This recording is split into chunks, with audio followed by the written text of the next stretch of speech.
a high school senior, just 3 weeks away from graduation, was standing outside in broad daylight when over 30 shots rang out, and she was never the target. Her name was China Forney.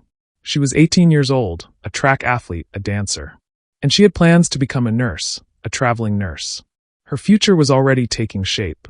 But on May 3, 2021, everything changed in seconds. It was around 2:45 p.m. on Essex Street in Albany, New York. 2 young men, armed with multiple guns, opened fire on a group of people. More than 30 rounds. Bullets hitting cars, homes, the street. And in the middle of that chaos, China was hit. A single shot to her back. She collapsed right there in the road. 911 calls came in just minutes later. Emergency responders rushed her to the hospital. But she didn't survive. And here's what makes this even harder to process. She wasn't involved in the conflict. Police later confirmed she wasn't the intended target. She was just there. Wrong place, wrong moment. But the people who pulled the trigger? They knew exactly what they were doing.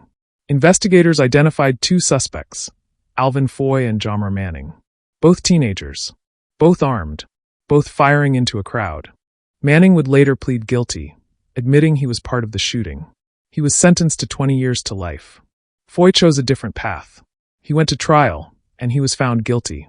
But what happened in the courtroom left people stunned. During sentencing, while China's family stood there, speaking about her life, Foy was seen laughing, smirking, interrupting. At one point, the judge had to stop everything and order him removed from the courtroom. Even as he was taken out, he shouted, "I'm not the killer!" But the verdict had already been decided. He was sentenced to 25 years to life. And for China's family, that moment didn't bring peace. Because no sentence could bring her back. An 18-year-old 3 weeks from graduation, with her whole life ahead of her. Gone because of a decision that lasted seconds. One burst of gunfire. One moment of recklessness. And a future disappeared. So the question is, how many lives have to be lost before moments like this stop happening? Subscribe to Dark Trace Crime Stories for cases that leave you wondering what went wrong, or leave you with more questions than answers.